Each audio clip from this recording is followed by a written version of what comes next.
like a techno nerd. Yeah, We're live. We're we are. live. We are live. Oh, I think so. hel-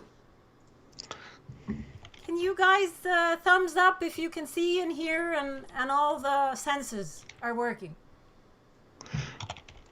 Thumbs up, hello, my hello. lovelies. Oh yes, here we are live. Okay, wonderful. It's all good now? I see us here. All right. Wonderful. So, I want to know that they can hear us. Guys, if you can hear, can you give us a One, two, thumbs up? three. Yeah. 1, 2, 3. 2, 3, 1. We're gonna dance. I need to share it quickly on Twitter and. I just need someone to tell me that they can see us and hear us. Unable to connect to chat? Someone said can hear and can see, and someone said we can hear you. They Okay. can. We can hear you. We can hear. Say Okay. hello to Poland. Hello to Poland. I leave it to you. Oh, no. Well, I can't see my chat. So the moderator is Really? going to have to help me out with the chat. I can't see it. It stopped. The Oh. live chat? Can you see? I don't think you can see. Can you see anything, Ridvan, chat-wise? Or? Well, I just see the chat on the YouTube page, on the YouTube watch page, so. Okay. All right. Well, sorry, guys. This is what I got right now. How are you, Ridvan? Apostate Prophet. Everyone say hi to Apostate Prophet. Thank you so much. I'm good. I'm really good. Thank you. I appreciate being here. I feel happy to be here, really. It's an honor to have you with us today.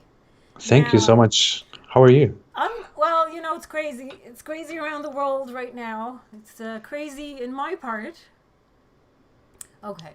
So, I wanted to welcome you onto my platform and say that I am truly honored to have you. I'm Thank you so very, much. very honored. I'm very excited. The people, I don't know if my subscribers know you. So some of the questions that I ask you, if they seem a little bit repetitive or something that you've already addressed on your channel, I do apologize. Okay? Oh, it's fine. I think we can just make this a whole new conversation. It's fair. Yeah. Perfect. Okay, so Ridvan, tell us a little bit about your background, especially for those who don't know you. Whatever you want to disclose to us. Sure. So I'm Ridwan Aydemir. I'm known as the Apostate Prophet. I started my whole YouTube channel about 2 years ago or so, or 2.5. I am an ex-Muslim, a former Muslim of Turkish and German origin. Turkish in that my parents are Turkish, and German in that I was born in Germany and grew up in Germany. Okay. At some point when I was 16 or so, we moved to Turkey. My parents wanted to move to Turkey because, according to their strongly held beliefs, we were not supposed to live in Germany, which was a land of the non-Muslims, of the immoral kuffar. Yes. So, which is very ironic because many Muslims keep doing that anyway. But we moved to Turkey. We had to move to Turkey. We lived there, and I tried to live there. Couldn't really ever, couldn't ever get used to living there. It was just very strange. But during my times in Turkey, I became very religious at some point. Yeah. And I became extremely religious, became very religious, started studying Islam, preaching Islam to others, praying, reading day and night. And I was very much the most religious person that I knew. Wow. And but then I just had so many questions that I always suppressed over those years when I was religious, and it was strange because you have these questions on your mind, but you are afraid of those questions. You want to suppress those questions. You want to think, oh, I'm just ignorant. I'm just Yes. weak. I'm stupid. What do I know? I'm ignorant. I should leave this to Allah. I should just pray. Yeah. But over the years, those questions just never went away. In the end, they started resurfacing. I read the Quran several times, twice when I was a Muslim, and for a third time as I was leaving. Yeah. And in the end, I just couldn't hold on to it anymore. In the end, I decided that I'm not a Muslim anymore. And at first, I tried to live in peace, but I couldn't really stay in Turkey. In the end, it just happened over the years that I met an American woman. I moved to America with her. I'm in America now, and since I arrived here, I also started being very vocal about Islam, because it personally bothers me so much that I was blinded and fooled by this for so long. And that Muslim apologists do everything that is in their hands to spread this religion by means that are simply not good, not moral. Yes. And I kind of made this my mission to just criticize Islam. So, yeah, that's who I am. That's what I am. What's specific? Like, was there a specific thing that happened that made you say, "Okay, there's a problem with Islam here"? Like, was there an event? Was it just moving from Turkey to the States? No. Yeah. Sorry, I interrupted you. No, it's fine. So I left Islam long before I moved to America. I left Islam when was that? Wow. It's quite a while ago now. Really? When you look at it, it's like 6 years ago. I left Islam 6 years ago. Wow, what the hell? And time flies. And I moved to America. I moved to America 3 years ago. So there were 3 years between me and between leaving Islam and moving to America.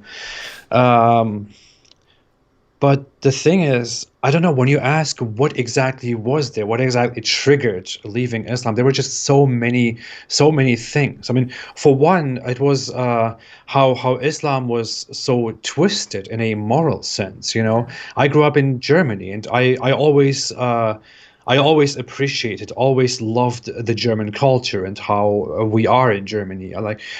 One problem that I had was always with women. It was very strange to get used to the fact that women, although Turkey is a secular country and is by no means like Saudi Arabia or other countries, still women are treated very strangely, very weirdly. Like, so much violence and hate is justified against women in the name of Islam, because Islam authorizes people to think that women are supposed to be inferior, are supposed to subdue themselves to men, are supposed to obey men. Like, I remember this discussion once that I had with a Muslim woman in Turkey, who was also a very secular Muslim woman, by the way. But we were talking about Islam. I had left Islam at that time already, and she tried talking to me about why I left Islam, and I said, hey, I don't really want to talk about this with you, but if you really want to do that, we can go into it, no problem. But I don't want to, I don't want to preach to you. Yeah. But as we were talking, I said, I'll bring you a Quran translation, and I want you just to read this specific part. Yes. And I brought it to her, and it was of course one of my favorite verses that always were problematic to me, which was chapter 4, verse 34, which tells men which says that men are superior and that men should beat their wives if they fear arrogance. And I just gave her the Quran translation, and I told her to read it, and she read it. And at first I looked into her face, and she was like, I could see how she was kind of shocked and surprised, and she was getting kind of weird. She was preparing, like she was thinking about what to say next. But then she started defending that. She started saying, well, the thing is, men must be able to correct their women, because women don't always know what to do. And I was like, are you kidding me? I mean, I thought you were a little bit more educated, more secular. I mean, if your boyfriend here, who is your boyfriend, which is not even allowed in Islam, if you in the future get married and you are a husband and a wife, do you think it is normal that if you act out and you don't and you make mistakes and you simply don't want to listen to him anymore, do you think it is justified that he hits you in order to discipline you? And she said, yeah, well, in some situations maybe it is justified that he beats me. And I was like, so what will we do when he makes a mistake? And then she was like, yeah, well, you know. But Nothing. that's the mentality. That's how women are indoctrinated in that culture. And Yes. We are indoctrinated into becoming slaves and accepting not even second class. In my the country that I was raised in, Saudi Arabia, women are treated less than animals, less uh than filth. They're, like you treat animals better, than you yeah, treat women. yeah, So we are indoctrinated and brainwashed into accepting this status, which for me, I could never, as much as they tried to break me. But there's lots of women, and now with immigration, influx of immigrants, they're here in the West promoting these values. uh-huh. So, what made you, like, why couldn't you ignore these impulses that you had inside you? Why couldn't you just get along? You know what I mean? Well, the thing is, as I said, I appreciated German culture very much, which is why I could never get used to this Islamic culture that I was learning. But uh, what needs to be pointed out is that during my time in Turkey, I was at some point very political and very far left. Like I was a big fan of socialism and of or even of communism. Like I Yes. wanted to. I was. I was dreaming of a world where communism rules the world, and where people are Really? fully equal, as communists always want to propagate. But um, so Yes. I was really at the far left, which is morally at least not really compatible with Islamic values at all. Oh. But the thing is, I became religious at some point, as said, and I started to accept certain things. Like I had this moment, for example, where I was in school, and a history teacher said something like, a history teacher who was more secularly oriented said something like that in old Islamic laws, there are certain things that people in our time could not accept. For example, that a woman's testimony is considered half that of a man. Yeah. And he said, who here would possibly agree with that? And I raised my hand and I said, I would. And he was like, why? And I Ah. said, because the Quran says it. And Yes. I went to that extreme. But the thing is, those things always bothered me. But the moral aspect is probably not what pushed me out of Islam. What really pushed me out of Islam was I could maybe corrupt myself fully, because the human is capable of morally corrupting and twisting himself. I could Yeah. maybe corrupt myself and accept this Islamic doctrine as true, Yeah. even if it was very uncomfortable. But the Islamic theology just was full of garbage, and Yeah. it's just so ridiculously stupid. Yes. Uh, the incoherence of the Quran, the embarrassing description of our natural world, and of the Yeah. of the earth, of the seas, of the moon and stars, and all that.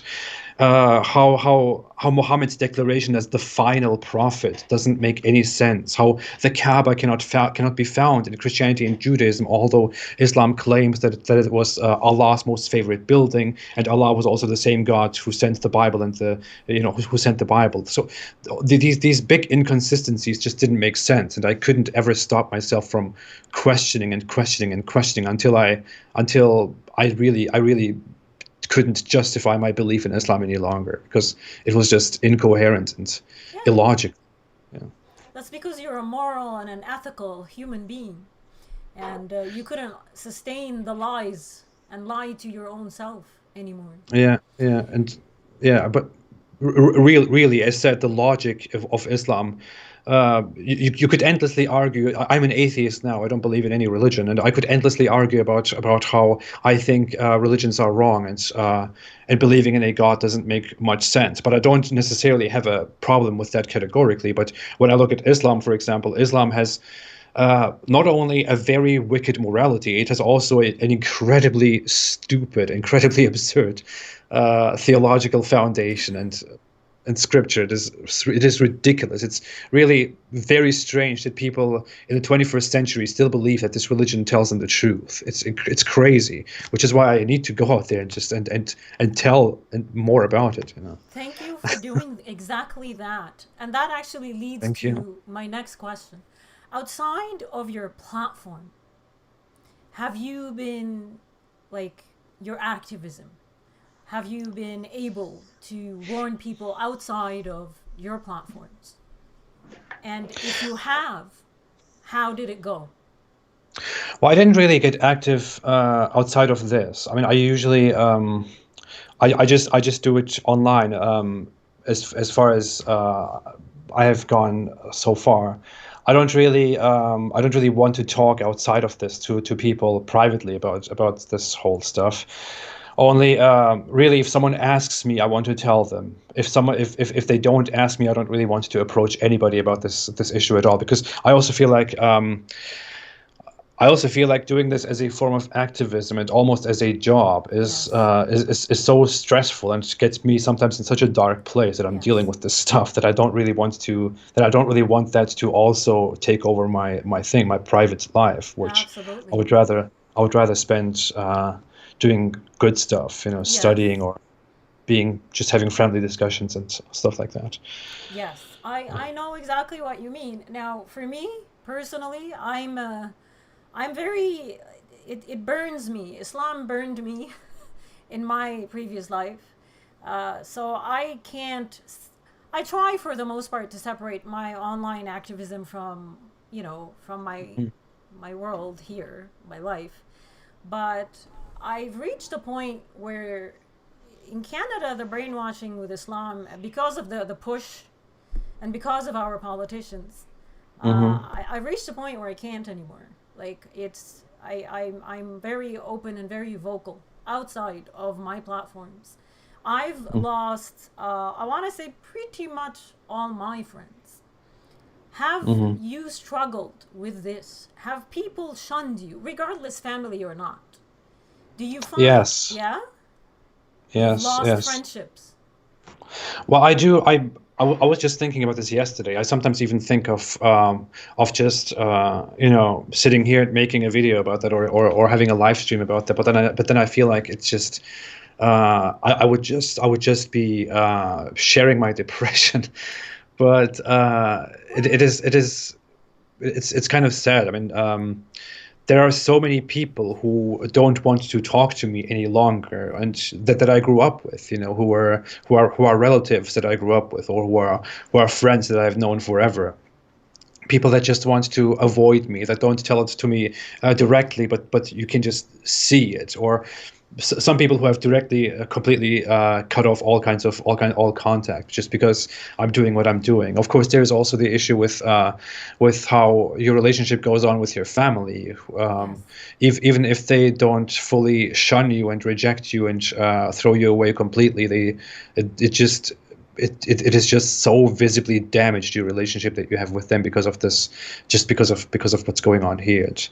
It's really it's sad. It's crazy that this religion has such a large impact on such strong bonds. And Yeah. you and I know exactly why that is, because Islam is not just a religion. It is not just, oh, we believe in God. It is between God and me. No, it is an entire culture. It is an entire dominion, an identity. You are taught from the very first moment of your life that this is what you are. That a Muslim is what you are, and Islam is what you are about. If you if you betray Islam, if you discard Islam, if you don't believe in it anymore, then you have betrayed your family. You have betrayed your siblings, your cousins, Yeah. your nation, your neighborhood, your friends. You have betrayed everything. You have betrayed yourself entirely, and people just uh, want to put you away and push you away, because nowadays you cannot be punished by the state and be killed for that anymore in countries that are not under Islamic law. Yes. So all they can do is shun you and push you away as a traitor, and it's insane. It happens to many of us, to me too. Does it? Now I get labeled. I don't know why. I frequently get labeled as a right winger or a white supremacist. Have you been called a white supremacist yet? Of course, I've been called a Nazi. I've been called a white supremacist. It's ridiculous. I'm not sure. And then when I tell them I'm not white, they're like, it doesn't matter. You've been Yeah. indoctrinated with the ideology. And I'm like, where? Where? What school did I attend? Did I go to? White supremacy school? When did I go? Like, can you let me know? So, what are your thoughts on, like, do you know Jihad Watch, Robert Spencer? Yeah. I had a chat with him long ago. I'm Oh, did also you? Yeah. I occasionally interact with him on Twitter sometimes. I don't know. So he's But another one that gets smeared constantly. Right winger, white supremacist. What what are your thoughts on this? I Honestly. think I think there's also an unfortunate situation with Robert Spencer because some people confuse him with Richard Spencer, Richards, who was a yes. I that happens. know. Like every now and then, I go on Twitter and I see how he rebukes someone because they confuse him with Richard Spencer again. It's it's ridiculous. Uh, but yeah, he gets but he also genuinely gets called a white supremacist or a racist or a Nazi by people who don't confuse him for Richard Spencer too. Yeah, So who just think he's a racist simply because he calls out crimes that are committed by certain people or crimes that are promoted or influenced by Islam. So it is ridiculous. It's just the culture that we are from. If you criticize Islam, you are basically an enemy of everybody, yeah, according to the Islamic mindset. And when this Islamic mindset creeps into the West, and sells itself as a victim, then people in the West who sympathize with minorities and with victimhood will align with that mentality and start calling all of us, even if we're not even right wingers. I'm not a right winger. I'm mostly liberal, yeah, but they will even call us white supremacists or Nazis. And if we say that we are not Nazis, that we are not even white, and that we are not even politically right, they will say, well, you enable yeah, Nazi, yeah. you enable racism, you enable white supremacy, you're doing it for white supremacy. It's crazy. It is so ridiculous how this political climate has been distorted by these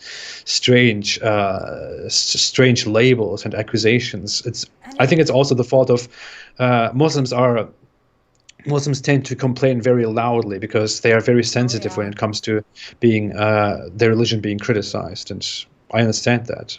I grew up like that too. I grew up being taught that everybody hates us, that yeah, non-Muslims are all united against us, that I cannot trust anybody. yeah. While I was growing up in Germany, that's what I learned. So yeah. Now, what are your thoughts? Like, since you've been in the States, have you noticed, for me, about 4 years ago when Trudeau was elected, it was a big wake up call for me because I started seeing politicians cater to not only Islam, but Islamists.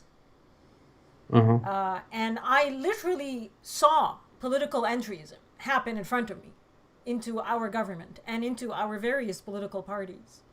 Have you seen anything like this? Have you caught, like, has that caught your attention or not yet? Yeah. Sure. I mean, I don't usually go very much into the political aspect, but it's definitely is undeniably a part of all of this.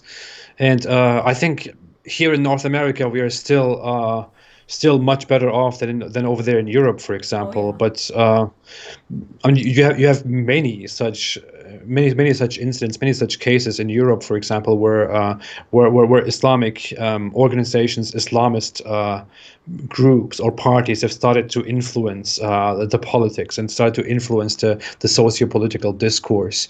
You have the same thing going on in America. You have politicians in power, governments. Indirectly helping them, Yeah. indirectly helping them out, indirectly feeding their perspective, their attitudes, uh, because they somehow have this. I don't know what it's called. There's a term for that people often use.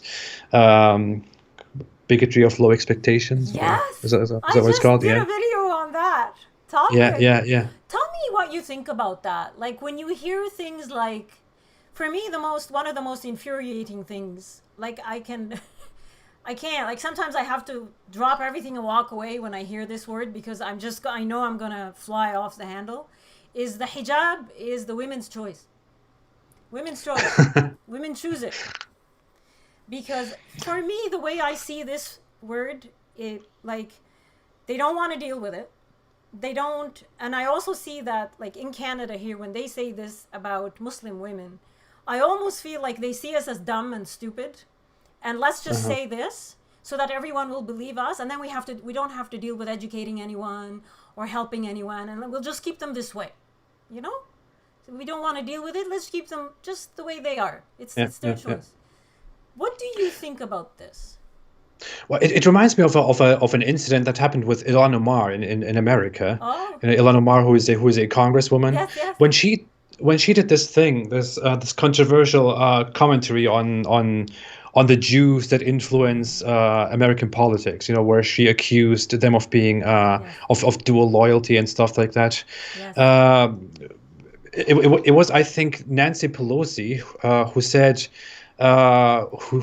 that we should not judge her because Aw. because she doesn't exactly know what her words Aw. imply or something like that. That's I think something along the lines of that. Like, don't judge her. She made a Oh, be mistake. She said nice to something the terrible. dumb politician Yeah, with a she said hijab. something terribly stupid, something terribly wrong, but she doesn't know better. Just don't judge her. And that's kind of what all of this reminds me of. Like, we know that the hijab is a terrible system. For example, we know that it is by no means a choice, by no No. means a good thing. We know that it is. You know very well that it is an obligation upon every woman, and that taking it off is out of question Yes. and is hated. But when you bring this up in the West, the Western person who just sees you as a culture that is not yet at the same standards as Western culture, they just do this. They just dismiss it as, those cultures, we just have to, Yes. it's sensitive. You can't apply the same standards that we have for us to that. Exactly. And that's very ridiculous, because I talked about this so often before, but what these people are doing when they do that is actually reinforce reactionary, traditionalist, extremely conservative viewpoints and cultures among Muslims, and tackling people like us who push for progress, who push for freedom and secularism. And this comes from the same people who very strictly, fervently fight for progress in Western culture. So there is a huge hypocrisy that is happening here. While these progressive, liberal people, or even some conservative people, push for more progress in the West and letting go of traditions, letting go of conservatism and all that stuff, they don't apply the same standards to Muslim culture, because Muslim culture is a lower culture. Yes. And there they don't want to support progress yet, because they find it offensive or problematic, which is why they won't help us make the same progress. Exactly. And that feels to me like what they always accuse others of, which is a form of racism, which is a form of white privilege. That it is white privilege progress, which we cannot have, because we are not white, because we are a lower culture that must be subdued by our conservative traditionalist masters, who want to keep going with the headscarf and with not bashing Islam, punishing blasphemers, punishing apostates, and all that stuff. It's insane. Man, I love you. You're awesome. We need to do this a lot. Thank you. I would love to. Sure, I would love to. So, you know what, Ilhan Omar, are you following the Qatar papers? Not really. I No? kind of stopped following that stuff. Yeah. Her name was exposed as taking money from the Qatari government in the Qatar papers. I don't know why that is a surprise to people. It's, She pretty much says it every day when she speaks. She's an agent. yeah. So tell me more about what's in the future for you, Ridvan. How are you gonna move forward with your platform? Are you gonna go on speaking engagements? What's the plans for you? Well, this year I actually wanted to go out and wanted to speak, but then this year it suddenly became a complete mess. Everything turned upside down. COVID started, and now protests. Everything. What the hell is happening? I know. 2020 was completely insane. So I keep saying we need to go back and restart. seriously, we need to ask for a refund of this or something. It was insane. I was really planning for a lot of things, for a lot of change, for a lot of new steps, a lot of I know. great things for this year. Then suddenly everything got completely messed up, and now everything is just laying down. And I don't know. I'm just I'm studying, and right now I'm having a break from studying, so I kind of can a little bit more focus on doing my whole work. Yes. Uh, but I definitely want to advance this. I want to create an organization, an advocacy organization. I have a great idea for that. I would actually love to work with you on that too, if you ever want to. Absolutely. I want to create a new platform to tell people straight truths about Islam without directly using my face, but rather by using, a universal language, like using billboards and videos and Yes. stuff like that. I have a good name for that too. Wow. I have so many things on my mind. I just don't know when I will ever Oh, you get all that will. stuff You done. will. I hope so. I'll listen. I'll message you after. You will. Oh, wonderful, Yeah, yeah. wonderful, Because wonderful. I was hoping, one of the things I was hoping to do once this COVID situation is over, and now that it's getting over with, unfortunately, we have Black Lives Matter going on. By the way, Uh-huh. have you seen the Islamist messages coming out of Black Lives Matter yet? Because I have. Islamist messages within Black it, Lives or Matter. I don't know. I They've haven't really.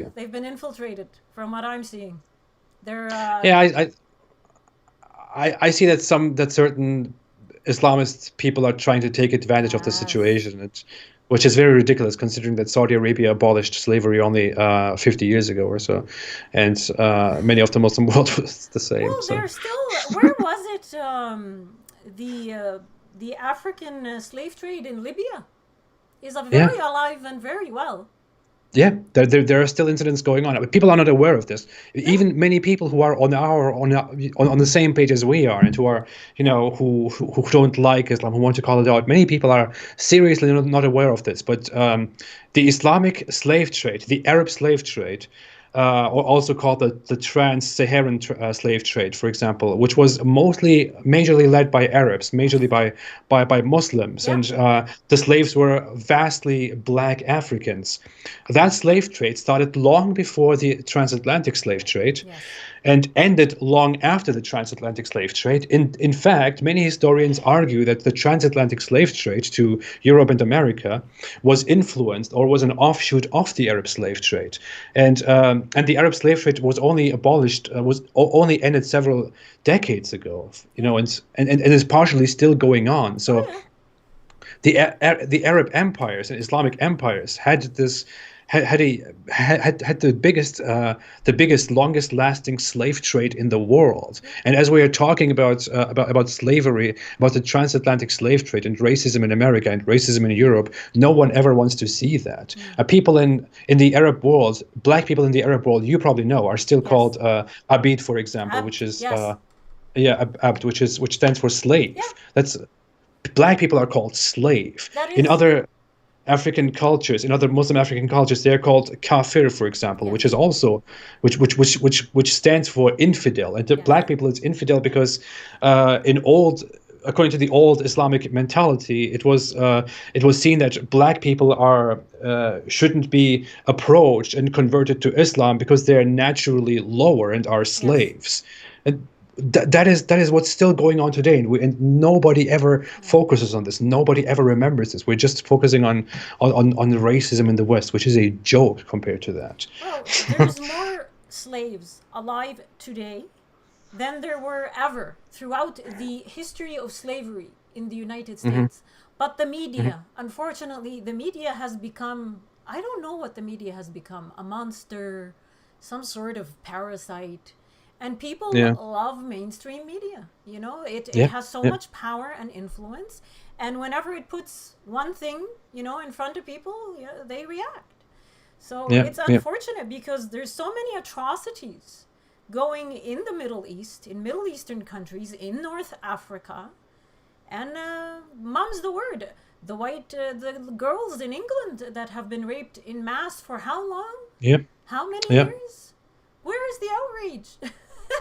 We are Where? still shutting down voices that call that out instead of Yeah, focusing on that and actually informing people about it. It's crazy.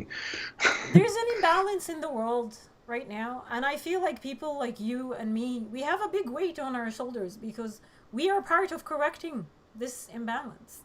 So I, Yeah. I was truly hoping, like, hopefully, as soon as this COVID thing is done, I'll begin my speaking engagement in Western Alberta, and I'll try to touch base with you. I feel you're a very level-headed, calm man which is rare. And Thank you. I can easily lose it, so I don't. But thank you. Can't we all? Sorry, I know that Yeah. wording. Head. Okay. But thank you. But I would love to see you speak. I would attend a venue where you are speaking.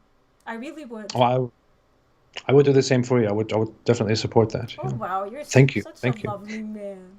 Now I don't know. Do you have any? I sort of went through the questions that I wanted to go with you. Unfortunately, I can't see the chat. I don't know why.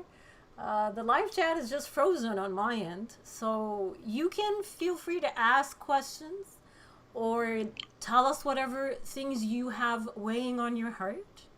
Until I can see if my producers can fix the chat or send me a few questions that Maybe are you can in the try chat. refreshing the watch page. Maybe it comes up then. I don't Oh know, yeah, but that's true. I guess I could do that. Hang on.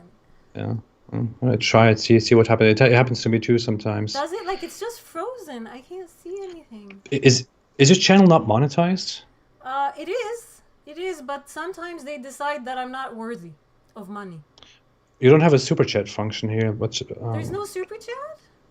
no, I wanted to make a super chat here, but there's no super chat function. How do you add it? Because I thought I initially allowed it to allow for super chat or monetization. Is that it? Monetization? Yeah, there might be in the whole management of the live chat. There might be a super chat function that you have to turn on, and it's by default off now for some reason. I don't, YouTube is doing very weird things. I have no idea what they're Well, for what they're trying to for do. what it's worth, every time I start a live chat, I make sure it's on, but then YouTube's like, nope, you're not having that. They don't like me. Can you read it? Oh no, I can see the questions now. Oh, I can see Good, them. perfect. Okay, how can I come out to my parents? Someone is asking, how can I come out to my parents? I'm presuming you're ex-Muslim as well. Did you denounce Islam? A Sharipov? Oh my gosh.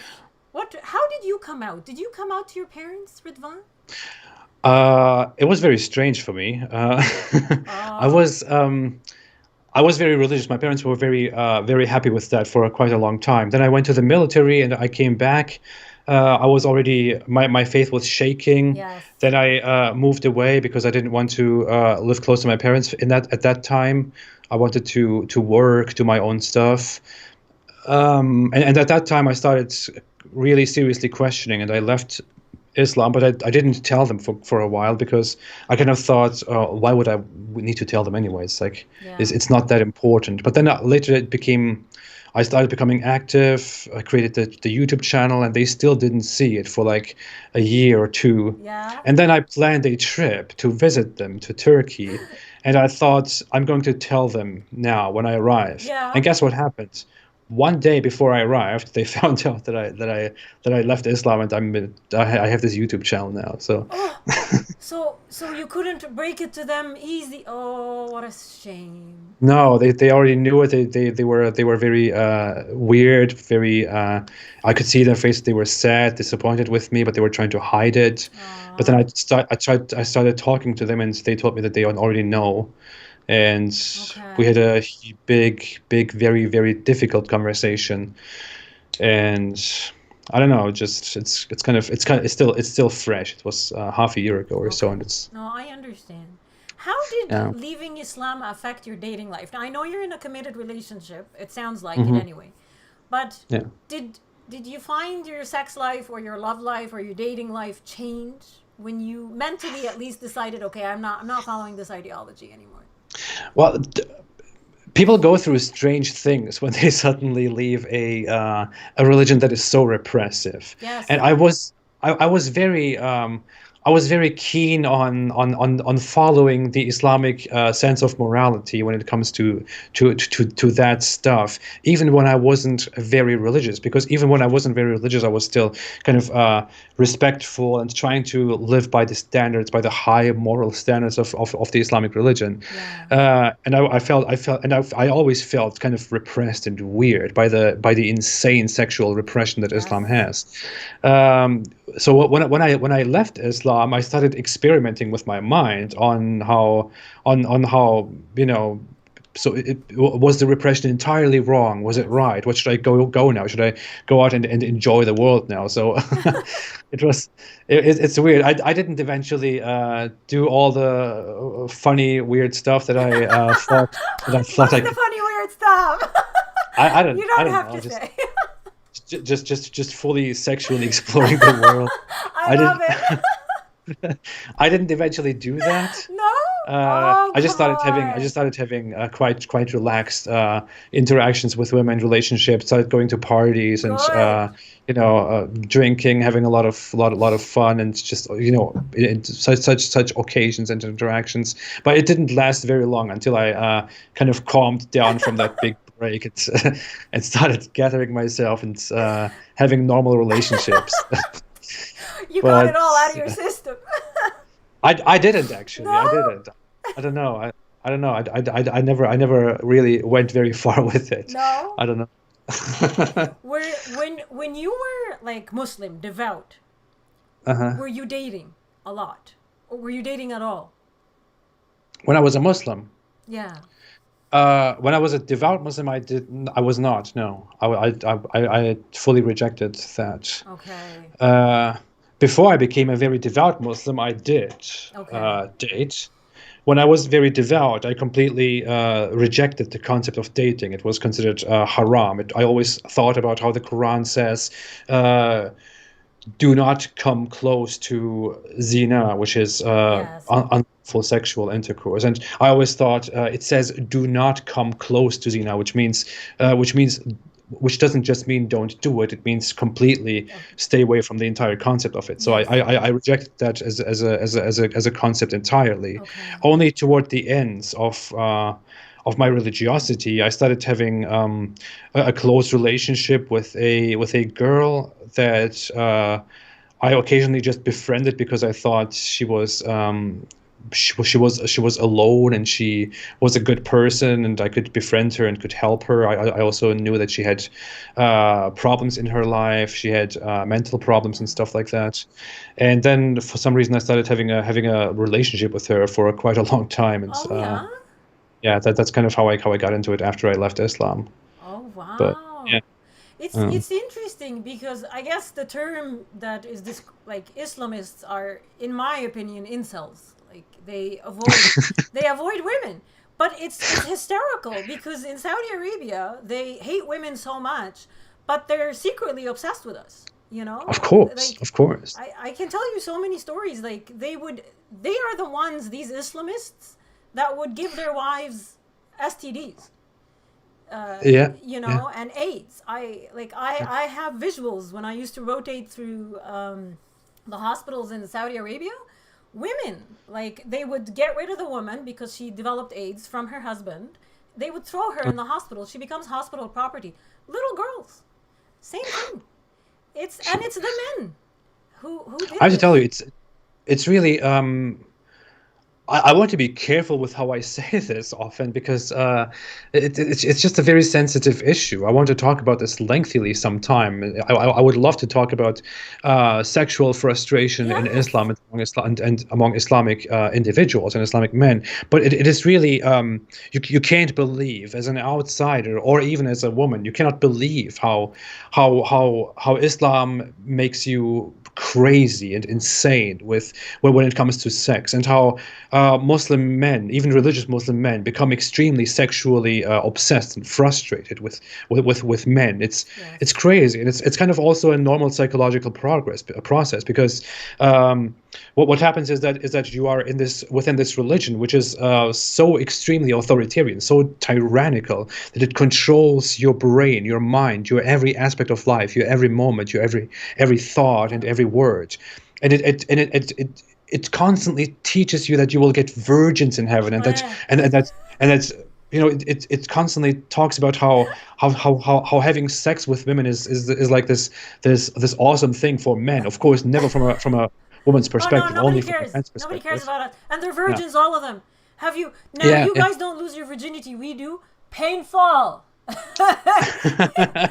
I can't imagine it's not painful in heaven. It's still gonna be Yeah, painful. yeah, yeah. Anyway. And you learn stuff like that. You will go to heaven and you will have virgins that are more beautiful than anything you have ever seen. And those virgins, they are virgins. I mean, I want to emphasize virgins, the young, and you have sex with them, and they always stay virgins. And Yeah, yeah. this it's just insane obsession that that With that a that Islam has with sex, so that Muslim men become very disturbed when it comes to oh women and yes. sex. It's crazy to be inside the world of religious Islam. You would look at conservative religious men and you would say, oh, very pious, very good, but then much of Oh yeah. conversations very quickly turn toward in very filthy ways Oh yeah. toward women. It's really crazy. Now, one of my podcasts was called "Porn and the Ummah" because I did quite a search, and I came across plenty articles, including Google articles. Like they show you numbers, right? Uh-huh. People in the Middle East, men, mostly men. Pakistan is a big one. They love porn, all kinds of porn. Yeah. Big Yeah. on gay porn, bestiality. Yeah. Yeah. Bestiality. Yeah. Yeah. That's what is this? What? I I moved to Turkey, and I lived there for a while, and I went to high school there. Now, I went from a German school to a Turkish high school, and Yeah. I don't know how to say this, but the stuff that I started hearing from the first day that I arrived at a Turkish school among the boys is just very very messed up, very weird. Like these constant gay jokes, these constant touching your butt jokes, or putting it into your butt jokes, like Oh, among supposedly very strictly heterosexual men who don't like gay people and gay stuff at that all. is very Um, interesting. weird obsessions with animal sex. I've heard so many stories of people in villages, or of people in cities even, that go to their village and have sex with a donkey, for example, Yeah. and stuff like that. It's really, what the hell, man. I don't know why was I exposed to that. Sometimes It. I really wonder, what did I deserve to be exposed to that. I don't know, but it, It's it really does show you the perversion of sex and how women truly suffer. Like, yeah, what yeah. are so one of the I have a plan to do a little bit of sex education programs for basically women in the Middle East. It's going to be in Arabic. Have you thought about anything like this? Like, how do we start women's sexual revolution in our parts of the world? You know, like I was, there were times when I had just left Islam, and when I was kind of frustrated about my past and about Islam, and I was really furious and wanted to do a lot of extreme things yeah, to enlighten the world about Islam. I thought of so many things of how people in the Islamic world, or of how Muslim women and Muslim men should be exposed to very clear sexual stuff, yeah, to see that they are being held captive and absorbed by a weird sexual insanity, that you can just normalize sexual things without being so weird about them, because the Islamic mentality is that the West is sexually perverted, but the Islamic world is sexually much more moral, because they hold it all so strictly. But that's not true. no, it's That not. is, it is basic psychology. It Yeah, does the exact opposite. If you repress it so much and treat it like this weird treasure that is untouchable, yeah. that you cannot even talk about, then it drives people insane, and people start developing this obsession and this insanity with it. So people really need to be exposed to Oh, hello. just a normal thing, and Yeah. that you don't need to make such a huge deal of it. It's I don't know how you would approach that. It's probably not my field, but No, I know. It's just yeah, we yeah. had a situation here about a year ago in Canada, and I'm not gonna go into it too much detail. Did you hear about the Danforth shooter? We had a So, crazy Islamist slash who knows. Apparently, it wasn't a national problem. There, we were all safe. But uh-huh, he went on in an area in Ontario, in Toronto, and he basically pulled out a gun and he aimed at women and girls. uh-huh. So he was an Islamist. Yeah, Uh, yeah, yeah, yeah, but they also carry hate. They carry yeah, hate yeah, yeah. towards. It's just it's messed up. It is. It is. It is. And It. yeah, Yeah. It's a very big shame culture, and it a is. a big culture where men learn to be angry at women Yeah. because of the frustrations of their culture. It's just strange. I don't know.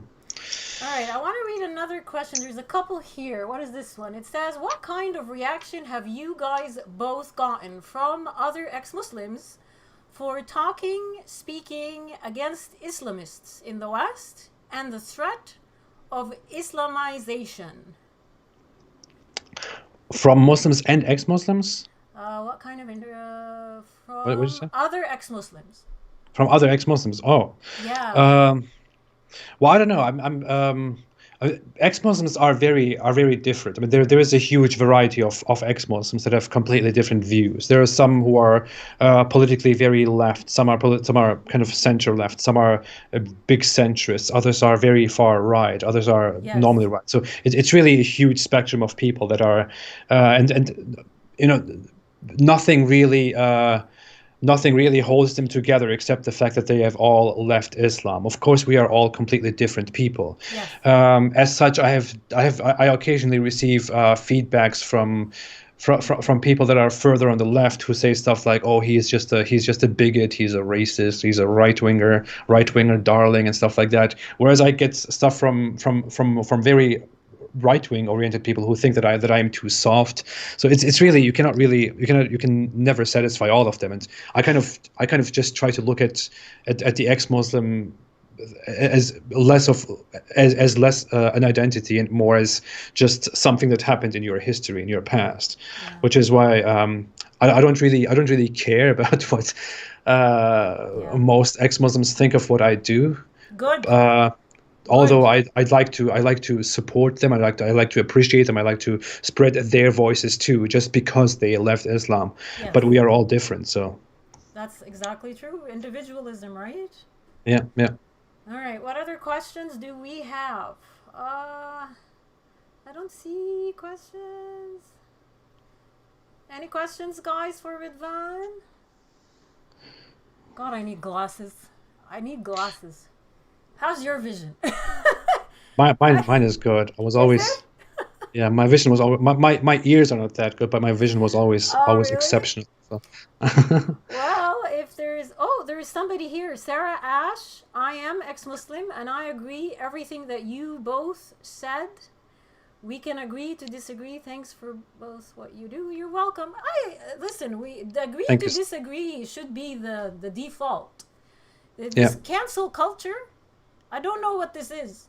I don't know. I don't know where it came from. I don't know.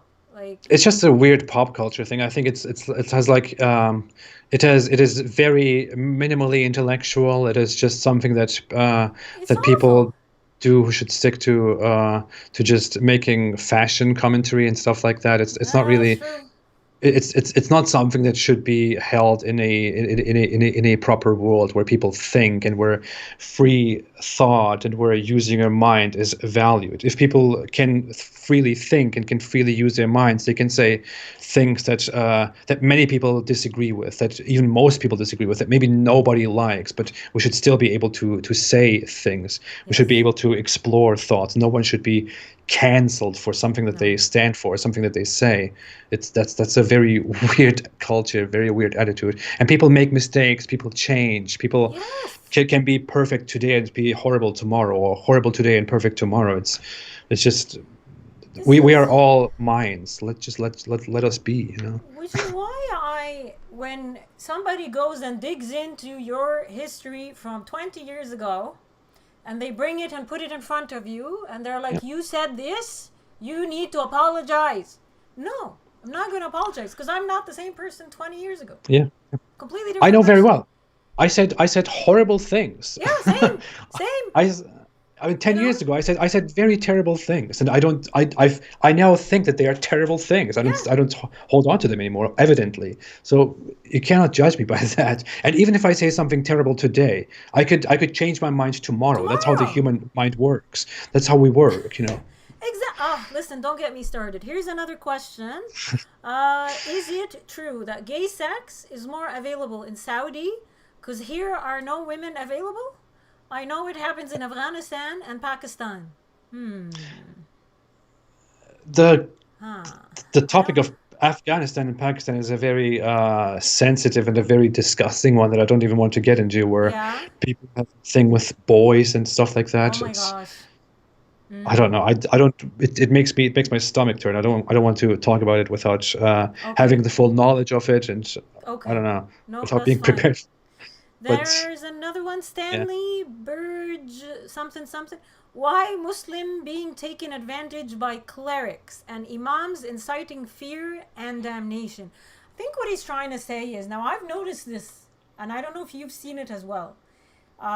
Muslim communities, I call it they get hijacked. I know people don't like this term, but their voices get suppressed by Islamists. Islamists tend to be our leaders.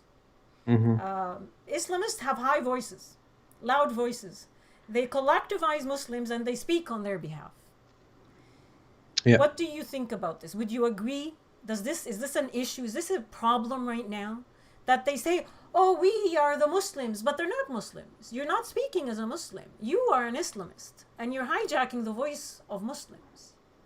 Well, the thing is, it is the fault of most Muslims out there that happens, because when you look at it, it is true that there are so many different Muslim perspectives, so many different Muslim voices. All of them are completely different from each other. Yes. I like to refer to many Muslims as pop Muslims rather than moderate Muslims, because many pop Muslims are just kind of cultural Muslims who think they love Islam and they believe in Islam, but they have literally nothing to do with Islam. Yes. And and those people would like to. The thing is, when you criticize them and their beliefs, they would like to say that they would like to defend Islam and only push out a certain part of Muslims as not real Muslims, which are the terrorists, but then include everyone else as Muslims, as real Muslims, and present only one form of Islam. They would like to say that there is only one Islam, and that is true Islam. You don't have to take it apart and distort it. But at the same time, they also have so many different voices that all try to speak in the name of Islam, and they all say completely different things. Some of them very bad things, and some of them not so bad things. So that is really a problem with the Muslim world, that the Muslim world themselves have to deal with. Yes. Christians, for example, don't have that, because in Christianity you have different churches, different denominations, different things, and different political alignments of Christians, and Christians don't have such a problem that one Christian voice is always perceived as all Christians. But Muslims do that to themselves, because they want to present Islam as indivisible, one body, but then they also have so many different voices that they all want to disagree with internally. So it's weird. They have to get their stuff together. Now there's another question from Atheist World. For you, they say, what do you say about the attacks on the mosque in New Zealand? The Christchurch mosque attack. Yeah. I made a video about that when it happened, just like 2 days or so after it happened back then. Okay, so I called it the Christchurch Mosque Massacre or something like that. Okay. So Or they should go watch.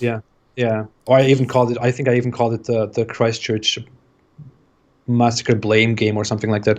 But Okay. yeah, I think it would be healthier to just look at that instead of right now talking about it, because I probably don't recall exactly my reactions and thoughts to that and the facts. I don't know.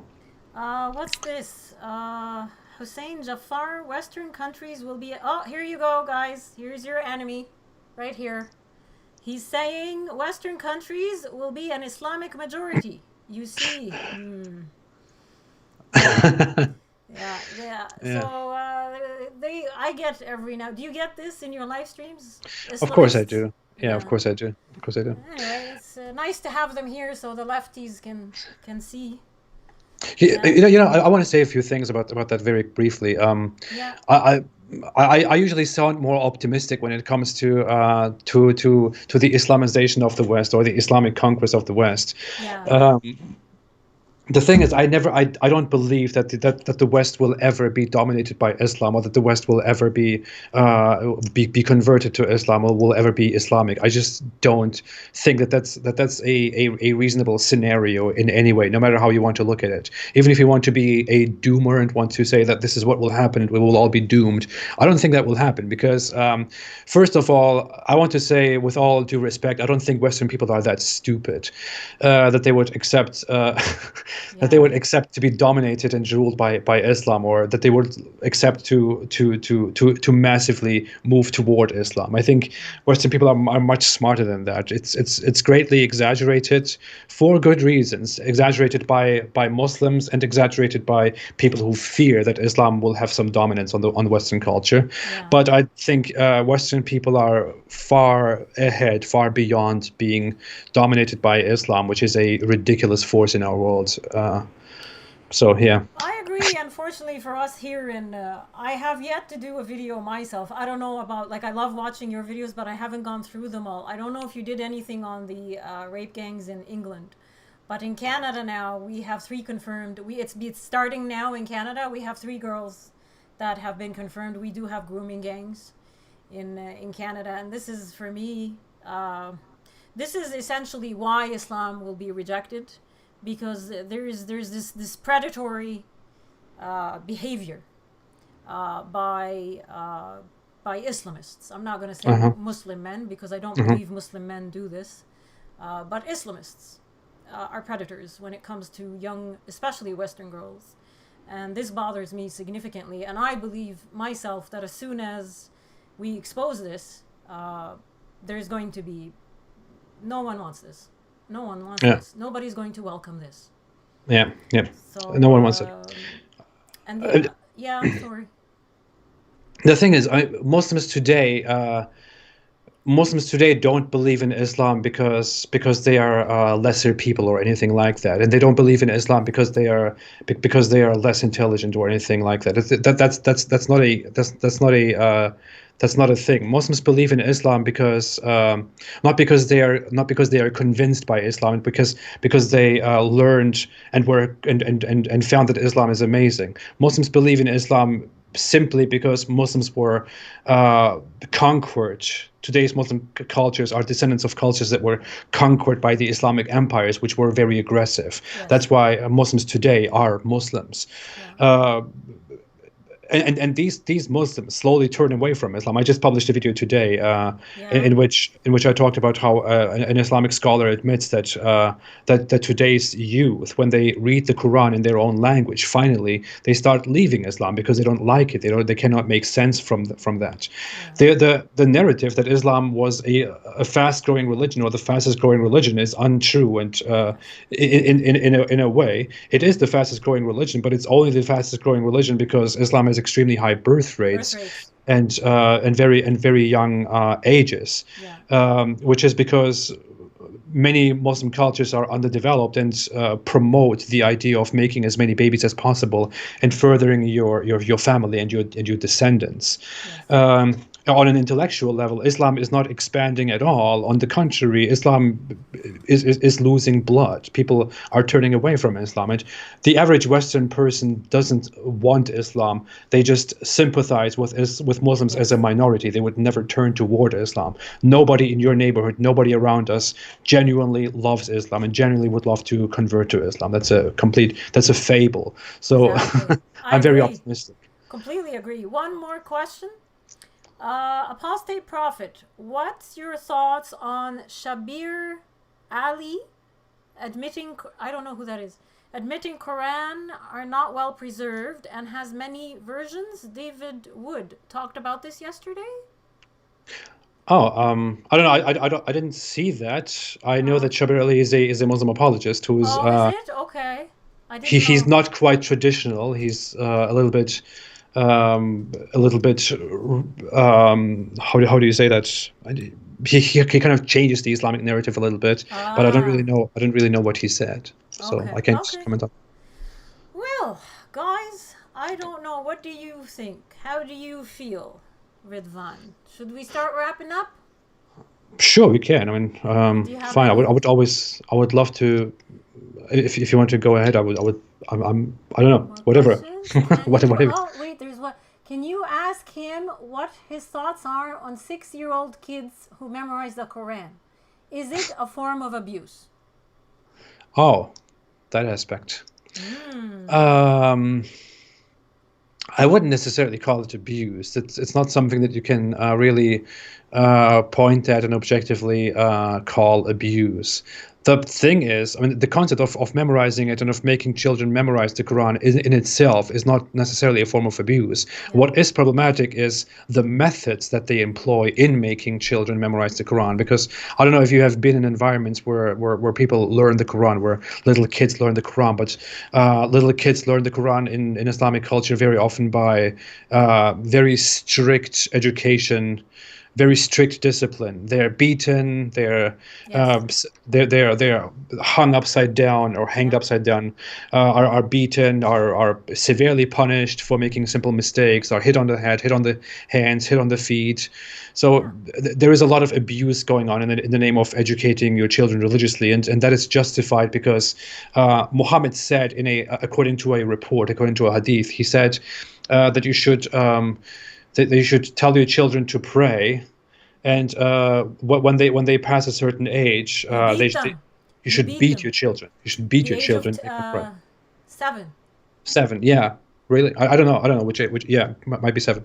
7. So he said you should make them pray, and if they pass a certain age and they still don't pray, then you should beat them. Yeah. And that's a very common thing in Islamic culture. People do it even long before the age of 7, that they start disciplining their children severely in order to make them good Muslims and good Islamic people. Because according to their logic, that is just a short form of discipline. But you are doing it to give him a better afterlife, to make him a better Muslim, which is more important. They use the same logic, by the way, when they justify the killing of apostates, for example. They say apostates destroy people's afterlives by criticizing Islam, while we only want to execute the apostates, which is only a temporary life compared to a long afterlife. So Islam can really severely twist your moral your moral viewpoint. Yeah.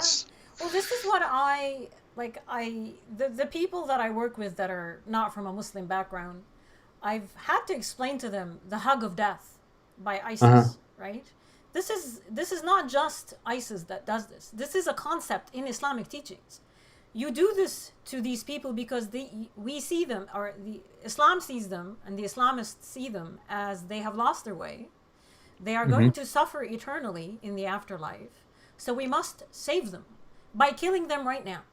Yeah. In the most horrendous of ways, because as you stone them and as you torture them, they are being blessed and their sins are being erased. And the more pain they go through now to die, the better, and they will go to heaven as soon as they... Is this not how we are taught in Islam? This is absolutely correct, everybody. You heard it. That is the logic. That's insane. This is the logic behind the barbarism in this ideology. The barbarism, the worse it is, the better they believe it is for the person that is being subjected to it. They do it out of love. Let me just say it that way. Yeah. They hurt you, kill you in the most brutal ways. Yeah, because they love you. Because they love you. So. They're worried about your soul. Yeah. I was talking about that with my wife recently, and how I was trying to explain to her how they justify such rulings, how they justify the execution for apostasy, for example, and that they genuinely believe they're doing the right thing.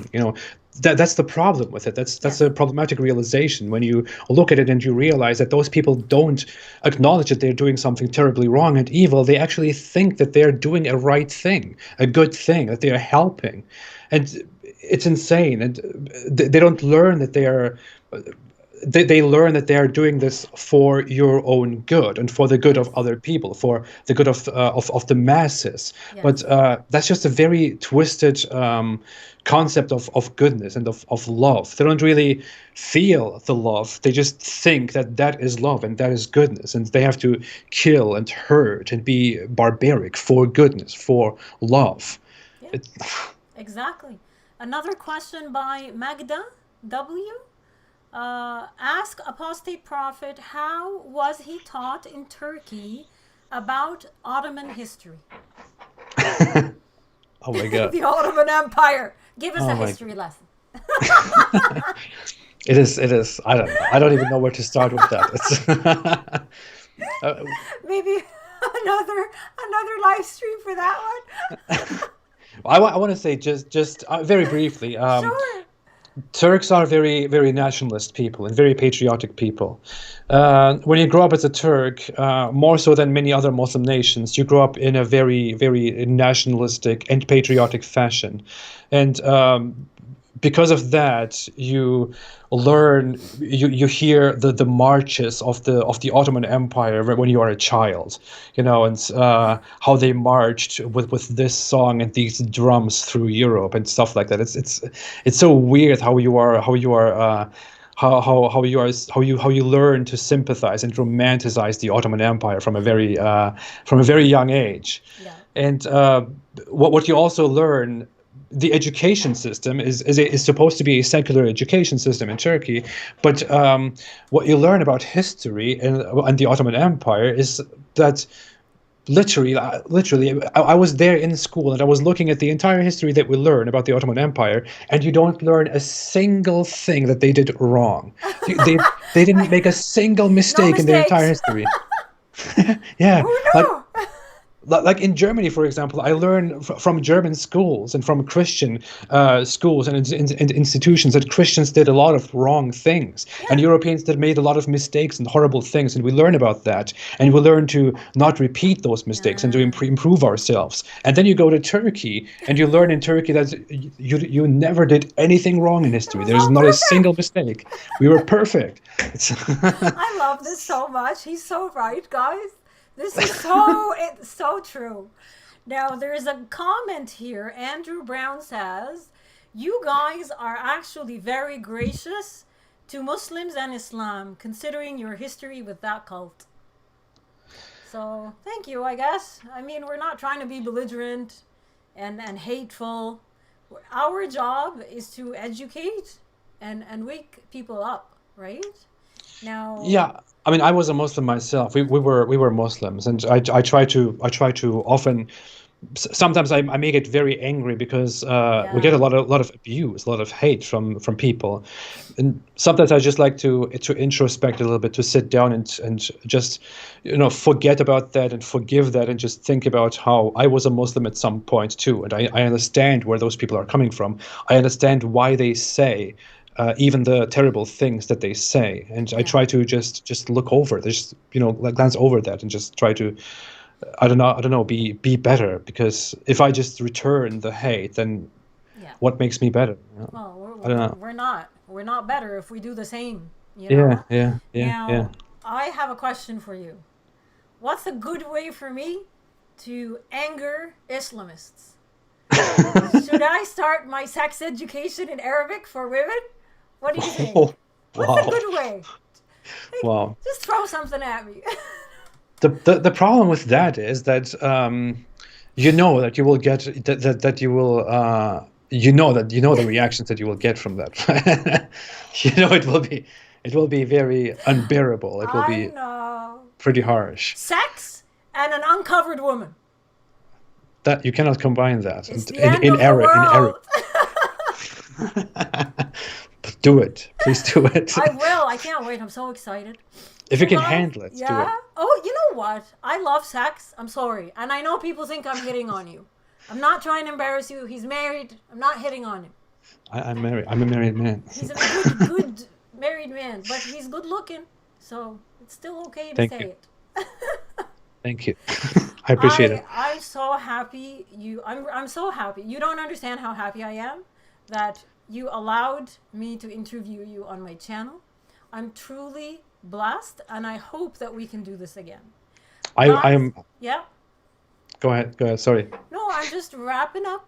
And I just want people, because they love you, I'm seeing the chat. There's tons of questions that I haven't gotten to. But I just want them to know that hopefully, with your permission, you're okay. You will come back and we will be doing more of this, guys. I definitely will. I would definitely love to come back. I think this was one of the greatest conversations that I had, because we went very deep into Oh, yes.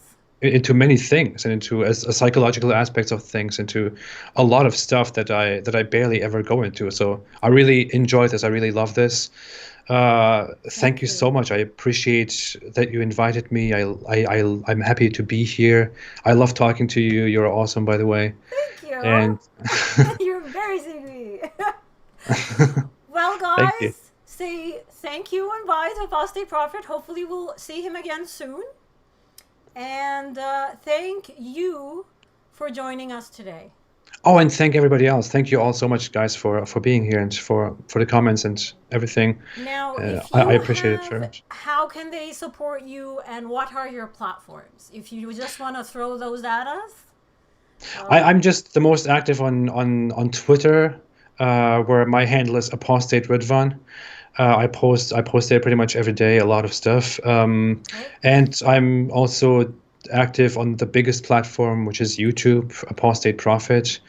I try to post there several times a week. Yeah. So you can definitely find me there. I would love And to if they see want to you. donate to you, what's a good way? Through your YouTube? Oh, they can yeah, on my YouTube channel I have the links to Patreon and to my website. If they want to do that, they can do that. Okay. I would always appreciate it. Are you on But Subscribestar, Ridvan? no, I'm not. Not yet? That's actually a weird thing. I tried to sign up back then when people moved over to Subscribestar, Yeah. and Subscribestar rejected me. What? And yeah, they said we cannot accept you at this point because your profile seems controversial. And I was like, what the hell? Like, all these people came and I am controversial, and they said, we are sorry, we don't kick people off our platform, we don't want to censor you sometime in the future, but at this point we simply cannot accept your content on our platform. We are sorry, there's nothing we can do. And I find I this don't know. very strange, because you're fine on Twitter. Twitter is allergic to me, right? Yeah. This is so I'm odd. even on Facebook. I'm even on Twitter. It's weird. I mean, but Subscribestar didn't accept me. It's strange. Oh, okay. I'll touch base with you afterwards on this. But thank you so much, Ridvan. Any final words, my dear? No, thank you so much again, and thank you everybody else. Thank you so much for inviting me. Thank